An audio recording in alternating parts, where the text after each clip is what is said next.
Well, with the fall semester in the books and the Christmas season upon us, a group of free thinkers has just wrapped up a controversial and relevant discussion on the reason for the season, Christ. Once a week, Christian students and atheists alike at UNK campus meet to debate the big questions. Why are we here? Where are we going? Is there a God? Joining me now to talk about it is Tim Stratton. Tim is the man who started this whole thing. So Tim, you're a pastor on the Christian side of this argument. I understand you got this started. Tell me, where did this begin? Well, let's see. That's a good question. I guess, I've been working on a master's degree at Biola University. It's a degree in apologetics where we focus on the philosophy of science, logic, the historical method.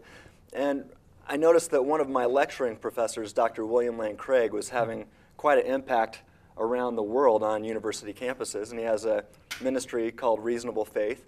And I got involved in that ministry, and one thing led to another, and here we are, Reasonable Faith UNK. So describe, what are some of the things that you do debate or you do discuss with people in this group? Well, we love to discuss the big questions. Does God exist?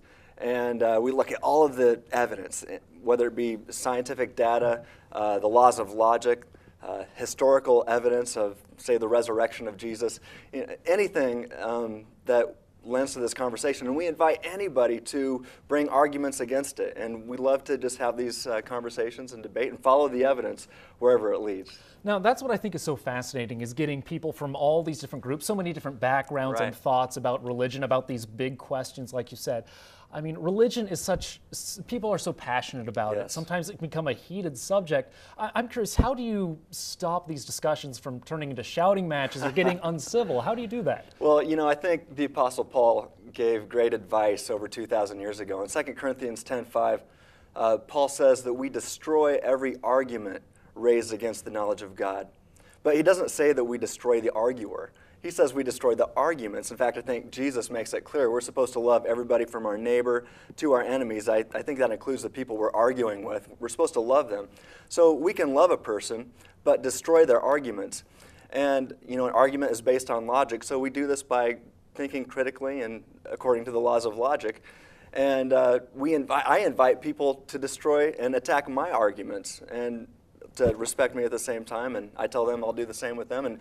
And when we attack arguments instead of character, then we can actually become friends in the process. And through this, some of my closest friends now are atheists. Wow. Yeah. So you talked about gaining friends from this experience.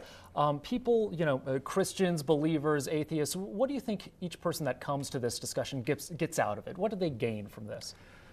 Well, that's a great question. I think, we do gain friends in the process of these discussions, but I think for so many, I've seen people gain joy by realizing, wow, God probably does exist, and I can know Him through Jesus. The evidence points to this, and I've seen lives dramatically change.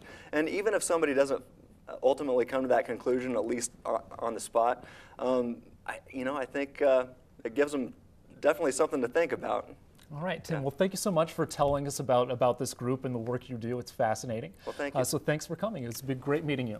And we'll be right back with more with KFXL Fox, Nebraska.